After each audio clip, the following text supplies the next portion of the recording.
कर रहे हैं 5 नंबर केस स्टडी की जो स्थिति दी गई है। क्या क्या आयाम है, तो वैधानिक आयाम हम देख रहे हैं कि कानूनों का उल्लंघन हो रहा है। सुरक्षा के आयाम है क्योंकि सीमांत राज्य का जिला है। सामाजिक आयाम है क्योंकि शिक्षा स्वास्थ्य खतरे में है। आर्थिक आयाम है क्योंकि ब्लैक मनी बहुत ज़्यादा हो रही है। नशीले पदार्थ का सेवन बहुत ज़्यादा है तो गरीबी बेरोजगारी बढ़नी है। और राजनीतिक तथा प्रशासनिक आयाम भी देख सकते हैं आप। प्रश्न में ही लिखा हुआ है कि कुछ अपुष्ट खबरें हैं। अपुष्ट खबरें मतलब पुष्टि नहीं हुई है उनकी, लेकिन हैं इस तरह की उड़ती उड़ती खबरें कि कुछ स्थानीय राजनेता और पुलिस अधिकारी भी जो ये पूरा घटनाक्रम है इसमें शामिल हैं, ड्रग माफिया को संरक्षण दे रहे हैं। तो राजनीति, प्रशासन और अपराधी का जो त्रिगुट हमारे देश में बना है, जो बोहरा समिति ने सबसे पहले ध्यान दिलाया था, तो वो भी यहाँ देखने को मिल रहा है। तो ये तो आप देखिए कि जो समस्या लिखी है उसके डिफरेंट डायमेंशंस हैं, अलग अलग आयाम हैं इस समस्या के।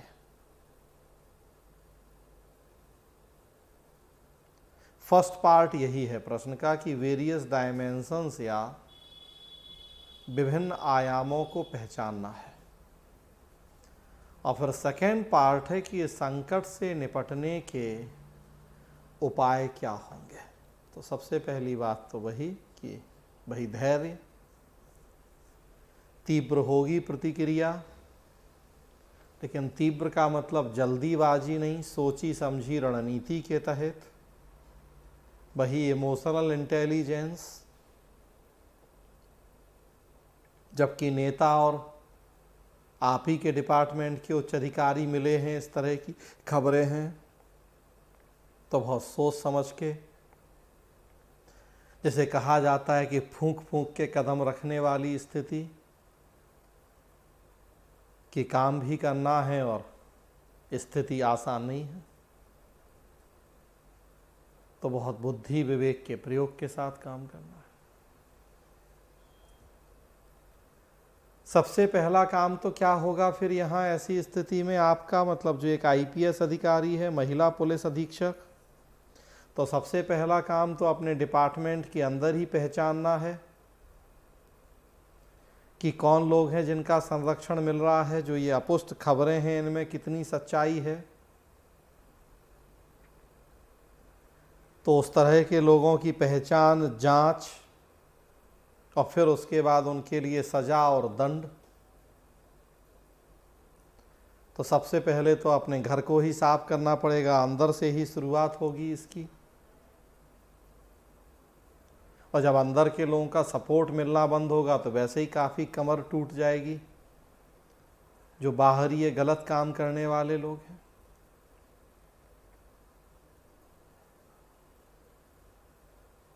दूसरा काम फिर अब है कि कानून का पालन।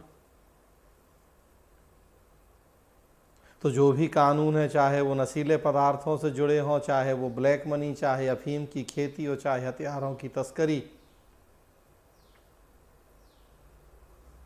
तो जो कानून बने हैं उन कानूनों का आप सही तरीके से पालन करवाना अगला स्टेप ये है। फिर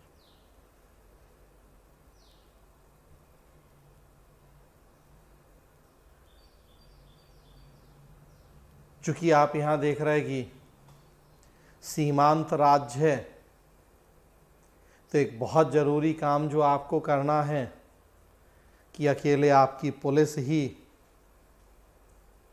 सब कुछ नहीं कर पाएगी। आपको वहाँ जो पैरामिलिट्री फोर्स है, central armed police force CAPF, आपको उसकी भी मदद लेनी है। सीमांत जिला है तो BSF की, IDPP की, SSB जो भी तैनात है वहाँ ज़रूर तैनात है, क्योंकि सीमांत जिला है तो ज़रूर। केंद्र के अर्धसैनिक बल भी हैं वहाँ, तो उनकी भी भूमिका होनी है, आपको उनको साथ लेके चलना है। तो आपकी जो जिले की पुलिस है वो, और प्लस जो सीमा सुरक्षा बल जो भी हैं वहाँ आपके सीमा रक्षा बल, तो उनकी भी मदद, दोनों के बीच में बेहतर तालमेल, और तभी काम होगा। तो इस बात को ध्यान रखना है आपको।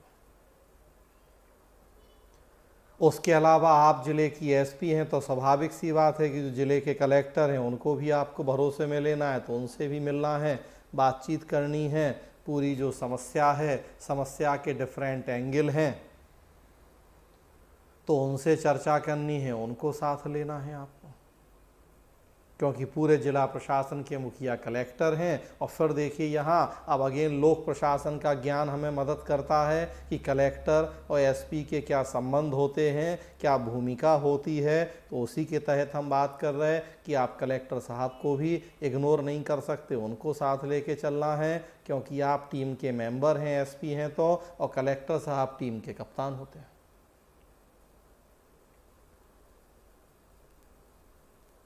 तो उनसे चर्चा करनी है पूरी समस्या पे। कलेक्टर के पास भी लॉ एंड ऑर्डर से जुड़ी कई सारी शक्तियां होती हैं हमारे देश में।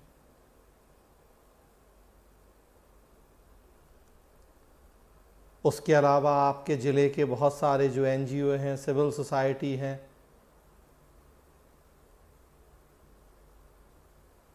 और जो जनप्रतिनिधि हैं, नगर पालिका पंचायत के चुने हुए प्रतिनिधि हैं, उन सबसे बात करना है, उनका सहयोग लेना है, ताकि शिक्षा, स्वास्थ्य जैसी जो समस्याएं आ रही हैं वो दूर हों। स्थानीय लोग जो गलत कामों में जुड़े हुए हैं, तो ये जो जनता के प्रतिनिधि हैं, इनकी मदद से हम उन्हें सही रास्ते पर ला पाएं। एनजीओ भूमिका निभाएं कि उनकी जो आदतें हैं नशीले पदार्थों के सेवन की, उन सबको छुड़ाने में मदद करें। तो मतलब एक टीम वर्क होना है। अफीम की खेती से जो किसान जुड़े हैं उनसे बात करना है, उन्हें दूसरे कामों के लिए, दूसरी चीज़ों की खेती के लिए प्रोत्साहित करना। फ्रेंड्स याद रखिए, मैं बात कर रहा था आपसे कि किसी केस स्टडी में कौन कौन से हितग्राही होते हैं, हमें उनको देखना होता है, और उन सबको ध्यान में रखते हुए ही फैसला करना होता है। आप कहानी के एक एक शब्द पे ध्यान दें तो मैं वहीं से सारी बातें निकाल रहा हूँ। पोस्त की खेती मतलब किसान भी हैं, वो भी प्रभावित हैं, होंगे अगर आप बंद करवा देंगे तो उनको भी साथ लेके चलना है आपको। उनके भी हितों को ध्यान रखना है कि क्या अल्टरनेटिव्स मौजूद हैं, कि अगर आप उन्हें अफीम की पोस्त की खेती बंद करवा रहे तो विकल्प के रूप में और क्या उनके पास रास्ता है। सीमांत राज्य, एक ही शब्द लिखा है कि सीमांत, तो मतलब की समस्या अंतर्राष्ट्रीय लेवल की भी हो सकती है, तो फिर अब उसको भी ध्यान में रखना है। वहाँ हमने कहा कि जो सीमा रक्षक बल हैं उनकी भी भूमिका होनी है, मदद लेनी है।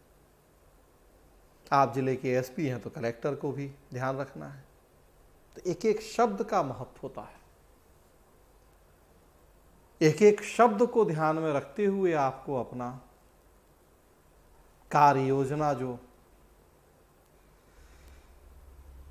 प्लानिंग होती है आपकी, उसको आपको तैयार करना होता है। तो ये पूरी एक योजना होगी समस्या के समाधान की। सोनितपुर जिला है एक, वहाँ की एसपी रही हैं महिला एसपी संयुक्ता पाराशर, केस स्टडी के रूप में पढ़ा जाता है। उन्होंने बड़े अच्छे काम किए हैं इसी तरह की समस्याओं से निपटने के लिए। उनसे प्रेरित होकर ये केस स्टडी पूछी है यूपीएससी ने। और बाकी तो ये इस तरह की घटनाएं तो हमने कहा नॉर्थ ईस्ट हो, पंजाब हो, अक्सर इस तरह की स्थितियां पंजाब में ही देखें आप, तो कितना नशीले पदार्थों का, कबूतरबाजी का और इस तरह की चीज़ों का कितना प्रचलन है।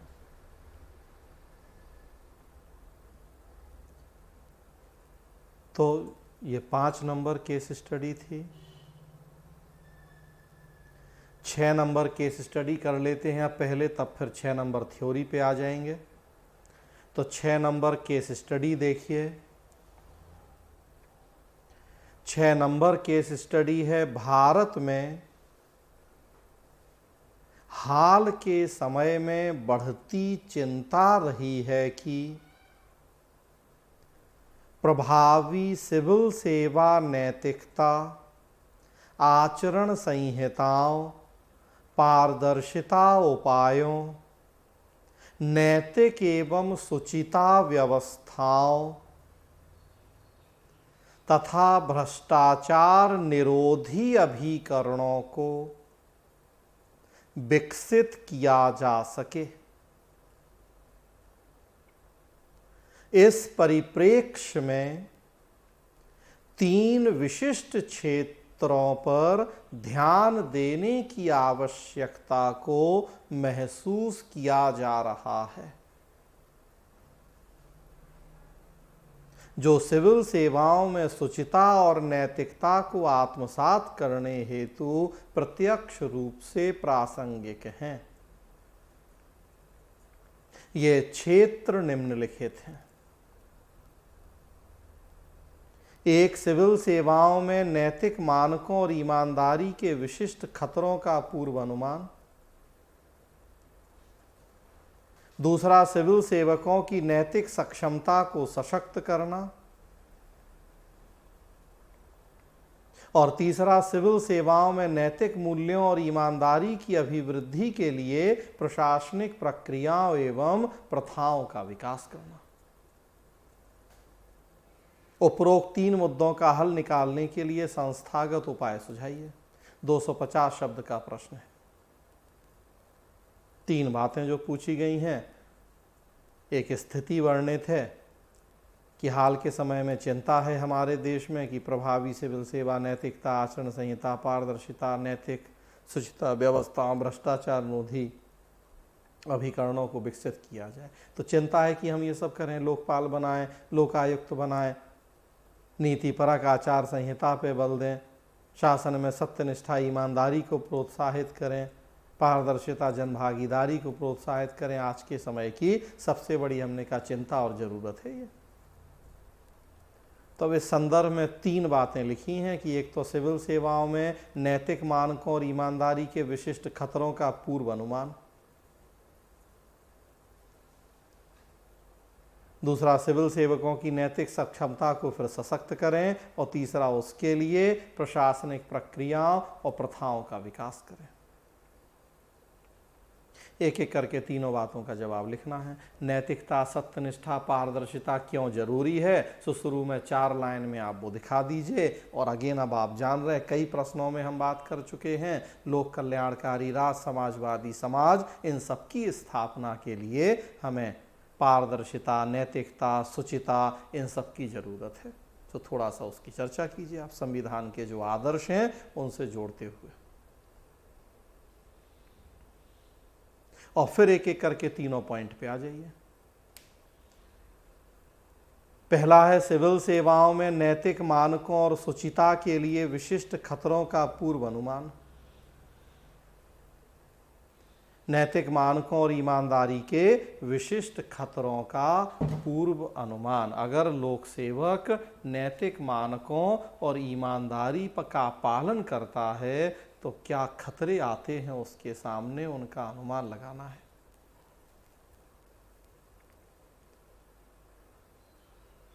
तो सबसे पहला खतरा तो यही है कि उसके व्यक्तिगत जो है थे उन्हें चोट पहुंचने का डर रहता है। अशोक खेम का देखिए, कितने 60 के ऊपर अब तक ट्रांसफ़र हो चुके, 25 साल 30 साल कितने नौकरी को हुए, वो ट्रांसफ़र देखें तो औसतन एक साल में 2 से 3 की कितने ट्रांसफ़र, उनकी एग्जैक्ट संख्या मुझे याद नहीं है, लेकिन इसी बात के लिए विख्यात हो गए वो कि हर 2-4 महीने में ट्रांसफ़र उनका हो जाता है।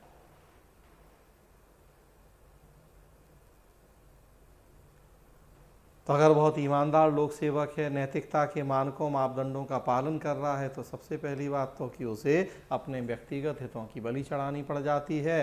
वो आर्थिक भी हो सकते हैं, वो सामाजिक संगठनात्मक भी हो सकते हैं।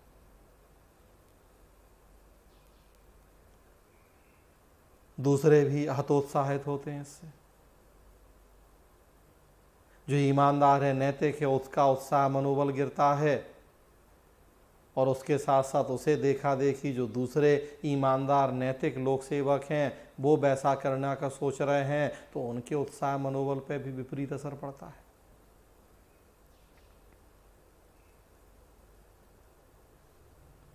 और प्लस बहुत सारे ऐसे लोग जो ईमानदारी और नैतिकता के आदर्शों के साथ सिविल सेवाओं में भर्ती होना चाह रहे हैं, उन्हें भी एक बार विचार करना पड़ता है कि हम हों भी सिविल सेवाओं में शामिल या ना हो, इतनी मेहनत करें, इतनी कठिन परीक्षा पास करें, और उसके बाद अगर नेताओं के झूठे सच्चे आदेश मानने पड़े, अपनी मर्जी से काम भी नहीं कर पाए, तो फिर क्या मतलब ऐसे IAS IPS बनने का। तो जो नई पीढ़ी है सिविल सेवाओं में शामिल होने के बारे में सोच रही है, योग्य सक्षम है, लेकिन वो नैतिक और ईमानदार, तो उसका भी हतोत्साहन होता है, उसे भी सोचना पड़ता है। तो देखिए हर एंगल से कितने खतरे हैं। जो ईमानदार नैतिक है उसके लिए समस्या है, वेतन रोक दिए जाए, प्रमोशन रोक दिया जाए, ट्रांसफ़र कर दिया जाए, और तरह तरह के दबाव बनाए जाएं, उसका उत्साह मनोबल ख़त्म हो जाए, काम करने की इच्छा मर जाए, उसे देखा देखी दूसरे अधिकारियों का उत्साह खत्म हो जाए, नए लोग जो भर्ती होने का सोच रहे उन्हें भी सोचना पड़े। तो जो खतरे हैं ईमानदारी नैतिकता के, उनकी चर्चा कर लेनी है। और जो हम बात कर रहे थे कि इससे पहल शक्ति, सृजनात्मक शक्ति खत्म हो जाए। क्यों कोई काम करे, काम करने की तारीफ नहीं मिल रहा, अच्छा करने की कुछ गलत हो जाएगा तो क्यों कोई काम करे। और कुछ टूट जाए तो फिर वो पक्षपात करने लगें, वो भ्रष्टाचार करने लगें कि जब नैतिकता और ईमानदारी का कोई मतलब नहीं है तो ठीक है, फिर बहती गंगा में हम भी हाथ धोएं। तो कुछ ऐसे भी हों उसमें कि फिर जो अब नैतिकता ईमानदारी को ताक पे रखें और फिर वो भी शुरू हो जाए, बेईमानी, भ्रष्टाचार, जो भी चीज़ें। तो ये तो सब खतरों का पूर्व अनुमान है कि क्या क्या बातें हो सकती हैं या हो रही हैं नैतिक मानकों और ईमानदारी का पालन करने की। लेकिन फिर भी हमें बढ़ाना तो है ही है नैतिकता, सत्यनिष्ठा। अगर इन खतरों से डर जाएं, भ्रष्टाचार की खुली छूट दे दें, तब तो फिर हो गया। तो इन खतरों को ध्यान में रखना है, लेकिन उसके बाद भी हमें नैतिकता, सत्यनिष्ठा को प्रोत्साहित करना है, सशक्त बनाना है। तो कैसे अब लोक सेवकों की नैतिक सक्षमता को बढ़ाया जाए, दूसरा पार्ट है प्रश्न का। तो सबसे महत्वपूर्ण तरीका है ट्रेनिंग या प्रशिक्षण, और उसमें अभिवृत्ति परिवर्तन या एटीट्यूडल चेंज पर जोर।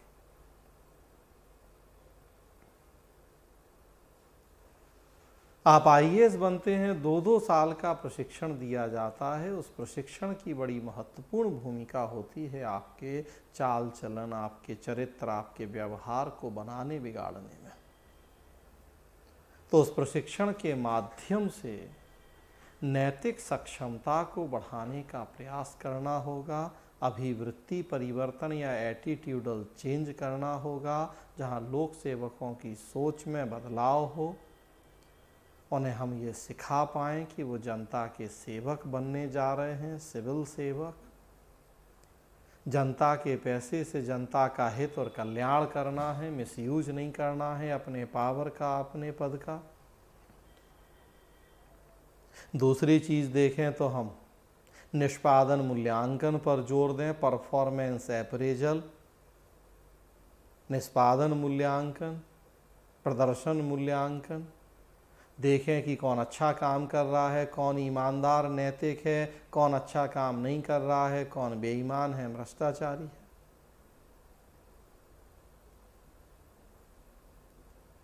जो अच्छा काम कर रहा है, ईमानदार है, उसके लिए पुरस्कारों की, सम्मानों की व्यवस्था करें। जो नहीं कर रहा अच्छा काम, बेईमान है, भ्रष्टाचारी है, उसके लिए दंड और सजा के प्रावधान किए जाएं। तो उससे फिर ईमानदार और नैतिक लोगों को प्रोत्साहन मिलेगा और अच्छा करने के लिए।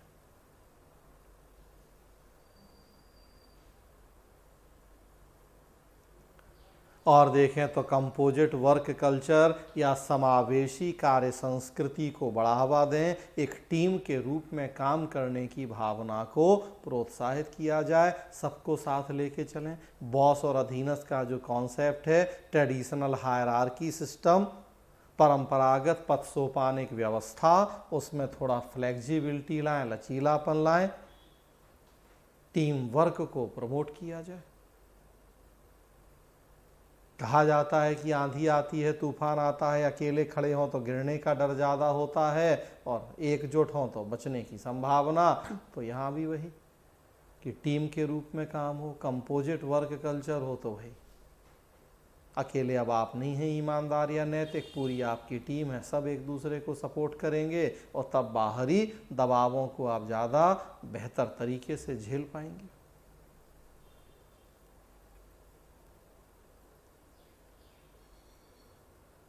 प्लस उसके साथ साथ जो लोक सेवक हैं उनके मन में करुणा, सहानुभूति, समानुभूति जैसी भावनाओं का विकास करने की ज़रूरत है। जब ये चीज़ें होती हैं तो इससे भी लोग फिर नैतिक और सत्यनिष्ठ होते हैं। गरीबों के प्रति, उनकी समस्याओं के प्रति जब करुणा होगी, समानुभूति होगी, तब भी फिर आप गलत नहीं कीजिएगा, अपने पद, अपने सत्ता और संसाधनों का मिसयूज नहीं कीजिएगा। तो बताया जाए कि भारत कितना विविधतावादी समाज है, कितने अलग अलग धर्म, जाति, क्षेत्र के लोग रहते हैं, लोगों की अपेक्षाएं क्या हैं, स्पेशली जो कमज़ोर वर्ग हैं उनकी ज़रूरतें क्या हैं, उनको पूरा कैसे करना है, उसके लिए तैयार किया जाए। तो ये जो काम है नैतिक सक्षमता का, ये मेंटल लेवल पे ज़्यादा होना है। अंदर से ही अगर नहीं लगेगा कि हमें ईमानदारी, तो फिर तो बाहरी लेवल पे हम क्या करें। APJ अब्दुल कलाम कहते कि हमें नैतिकता बढ़ानी है, सत्यनिष्ठा बढ़ानी है, तो युवाओं को रोज़ सुबह उठ के शपथ लेनी चाहिए। शपथ में 10-12 बातें उन्होंने लिखी कि रोज़ सुबह उठ के लोग शपथ लें, उससे धीरे धीरे लोगों में नैतिक मूल्यों का संचार होगा। तो जब तक अंदर से आपको वो नैतिकता, ईमानदारी का पालन करने का ख्याल नहीं होगा, तब तक तो बाहरी चीज़ें इस बात के लिए मदद कर सकती हैं कि आप आंतरिक रूप से फिर नैतिकता, सत्यनिष्ठा का पालन करने के लिए प्रेरित हों। तो ये कुछ नैतिक सक्षमता को सशक्त करने के आप सुझाव दे सकते हैं। सेकेंड पार्ट है प्रश्न का। और फिर थर्ड पार्ट है कि लोक सेवाओं में नैतिक मूल्यों और ईमानदारी की अभिवृद्धि के लिए प्रशासनिक प्रक्रियाओं और प्रथाओं का विकास, मतलब संगठन में, सिस्टम में क्या सुधार किए जाएं। ये तो हम बात कर रहे थे कि उस व्यक्ति में कैसे नैतिकता बढ़े। तो प्रशिक्षण हो, निष्पादन, मूल्यांकन हो, टीम वर्क हो। अब जो संगठन के काम करने के तरीके हैं, प्रशासनिक प्रक्रियाएं, प्रथाएं हैं, उनमें क्या सुधार हो।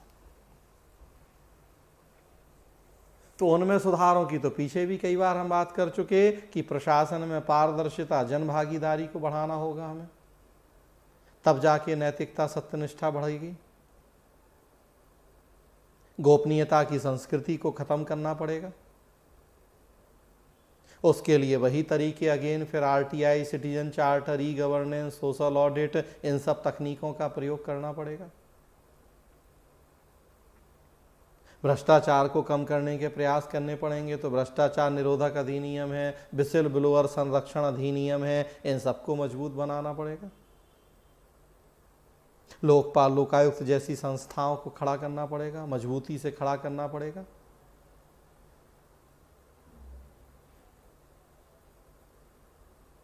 जब पारदर्शिता बढ़ेगी, सत्यनिष्ठा बढ़ेगी, तो हम बात कर रहे हैं कि जवाबदेही भी बढ़ेगी।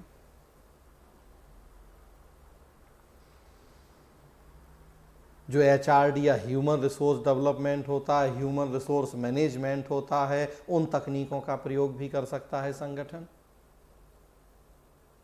अच्छा काम करेंगे तो वेतन मिलेगा, अच्छा काम नहीं करेंगे तो वेतन नहीं मिलेगा। लैटरल एंट्री, उससे विशेषज्ञों की भूमिका बढ़ाई जाए।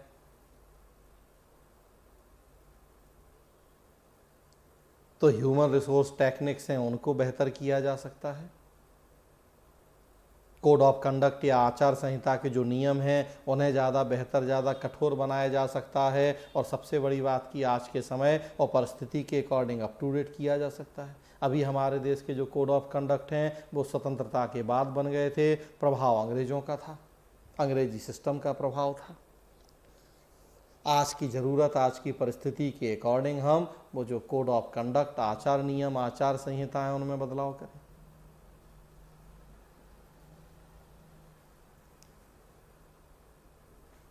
आंतरिक लेवल पे हम बात कर रहे हैं कि सत्यनिष्ठा नैतिकता को प्रोत्साहन देने के लिए जो अपना आंतरिक नियंत्रण व्यवस्था होती है, समितियां होती हैं डिफरेंट टाइप की, शिकायत निवारण की, उनको मजबूत किया जाए। लोक सेवकों की जो शिकायतें उनके समाधान की व्यवस्था हो, जनता की लोक सेवाओं से जो शिकायतें हैं उनके समाधान की पर्याप्त व्यवस्था हो। तो 3 पार्ट हैं प्रश्न के। फर्स्ट पार्ट की नैतिक मानक, ईमानदारी के खतरे क्या हो सकते हैं उनका अनुमान लगाइए। सेकेंड पार्ट की कैसे सिविल सेवकों की नैतिक सक्षमता को बढ़ाएं, तो उसकी कुछ बातें सुझाव दीजिए। और फिर अब सिस्टम में क्या सुधार करें, स्पेशली प्रशासनिक प्रक्रियाओं और प्रथाओं में क्या सुधार करें, क्या विकास हो, तो उसके उपाय बताइए। तो एक एक करके हम तीनों पार्ट की चर्चा कर लेंगे और बस फिर कंक्लूड कर दें कि जब ये सब हो पाएगा तो स्वाभाविक सी बात है कि शासन व्यवस्था के जो उद्देश्य हैं, उद्देश्य आप जान रहे हैं, लोक कल्याण, समाजवाद, सामाजिक आर्थिक न्याय, लोकतंत्र, तो हम इन सब उद्देश्यों की प्राप्ति को सुनिश्चित कर पाएंगे। अगर नैतिकता होगी, सत्यनिष्ठा होगी, तभी तो ये उद्देश्य पूरे होंगे, और नहीं है नैतिकता, सत्यनिष्ठा, तो ये उद्देश्य भी पूरे नहीं होंगे कभी। तो फ्रेंड्स, ये छठी केस स्टडी थी। इस तरह से देखिए 6 केस स्टडी पूरी हमने कर ली। लास्ट थ्योरी वाला प्रश्न बच रहा है 6 नंबर, लेकिन समय नहीं बचा है अब हमारे पास, मुश्किल से 2-3 मिनट का समय है अब। तो अगर आप लोग कुछ पूछना चाहते हैं तो पूछ लें। कल हम 6 नंबर प्रश्न थ्योरी वाला करेंगे और तब उसके बाद 2018 का पेपर शुरू करेंगे। तो आज 5 दिन हम लोग कर चुके हैं चर्चाएं।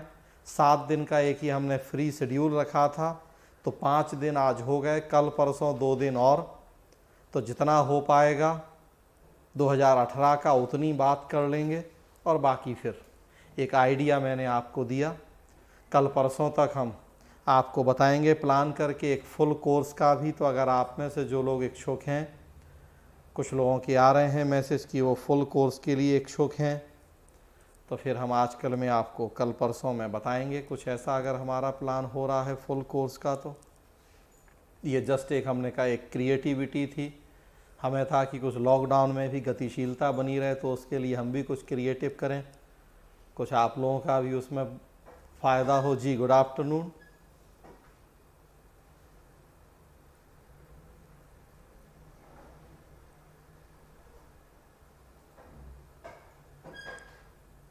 नहीं तो संस्थागत का मतलब, इंस्टीट्यूशनल का मतलब ये थोड़ी होता है कि इंस्टीट्यूट। संस्थागत एक शब्द है जिसका मतलब है व्यवस्थित, औपचारिक। संस्थागत मतलब ये नहीं कि संस्था में सुधार।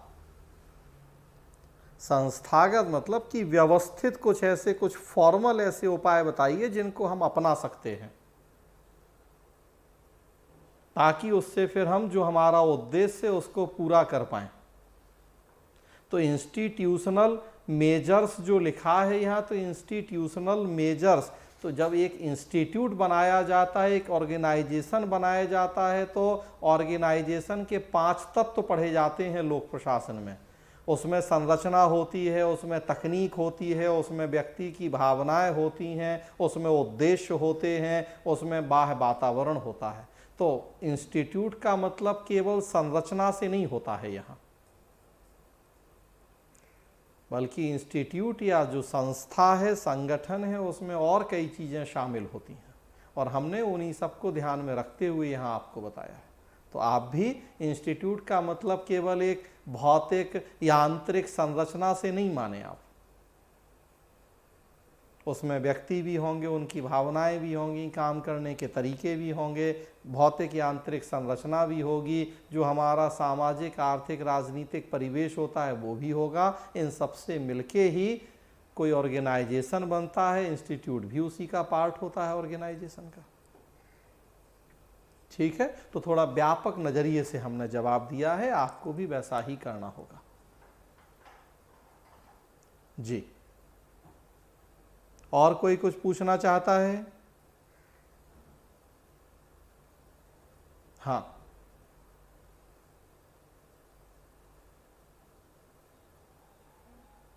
जी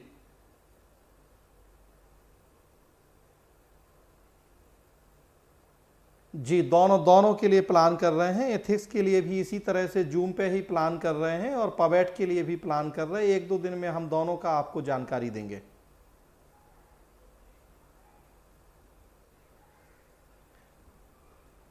जी जी हाँ, मैं अभी परसों तक ही हम लोगों का चलना है, अभी परसों तक हम आपको बताएंगे, जानकारी देंगे कि एक एथिक्स के लिए भी प्लान कर रहे हैं फुल कोर्स। चूँकि ये जूम ऐप वाला हमारे लिए भी अभी ट्रायल ही था कि हम भी कितने इस तकनीक के लिए बेहतर हैं, कंफर्टेबल हैं। और सबसे बड़ी बात कि हमसे ज़्यादा आप लोग, चूँकि आप लोग अपने घरों पे हैं, वहाँ बिजली की नेट की दिक्कत है नहीं है, अपने घर पे रहते हुए आप लोग कितने तैयार हैं इन चीज़ों के लिए। नहीं तो एक तरह से ये टेस्टिंग ही थी कि जनता कर्फ्यू पहले करके देख लिया एक दिन और लोग तैयार हुए, तो फिर हमने 2 महीने तक लॉकडाउन कर दिया। तो बस वही स्थिति यहाँ थी कि ये भी बस जनता कर्फ्यू था एक तरह का।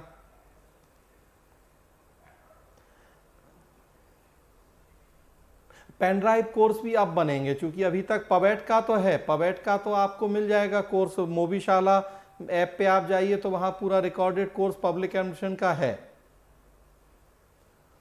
और एथिक्स का अभी तक हमने नहीं किया था। एथिक्स का तो अब जो ये बैच चलेगा, तो अब ये रिकॉर्डेड कोर्स एक बैच जैसे ही ये कंप्लीट होगा तो फिर एथिक्स का भी हम रिकॉर्डेड कोर्स आपको उपलब्ध करवा देंगे। उसकी रिकॉर्डिंग चल रही है अभी, जैसे हम 5 दिन से जो आपकी क्लास ले रहे हैं, ये रिकॉर्डिंग हो रही है इसकी। तो अब जब ये एक बैच एथिक्स का होगा तो हाँ, पवेट का तो है, पवेट का मोबीशाला ऐप आप डाउनलोड कर लीजिए, उसमें पब्लिक एडमिशन का है पूरा रिकॉर्डेड कोर्स।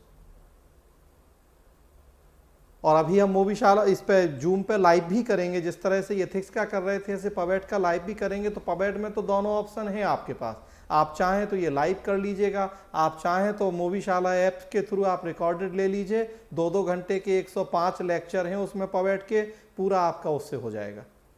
और एथिक्स वाला भी लाइव ही करना होगा, क्योंकि एथिक्स का अभी रिकॉर्डेड नहीं है। हाँ, अब जो ये बैच चलेगा इसमें हम एथिक्स की भी रिकॉर्डिंग करवाएंगे, तो फिर ये 2-3 महीने बाद आपको ये रिकॉर्डेड मिल पाएगा। तो एथिक्स का लाइव कर लीजिए, पवेट का दोनों ऑप्शन है, वो आप अपनी सुविधा के अकॉर्डिंग देख लीजिएगा। ठीक है, चलिए तो फिर आज रोक रहे हैं, बस बंद होने वाला है, टाइम पूरा हो गया है। कल फिर हम लोग इसी समय मिलेंगे। कल परसों तक हम बता देंगे एथिक्स के भी एक फुल कोर्स के लिए कि आप में जो लोग इच्छुक हैं, और लोक प्रशासन के भी कोर्स के लिए। ठीक है, चलिए सो आज के लिए इतना ही। गुड बाय, सारे लोग अपना ख्याल रखिए, पढ़िए मन लगा के, कल फिर मिलेंगे हम लोग। चल।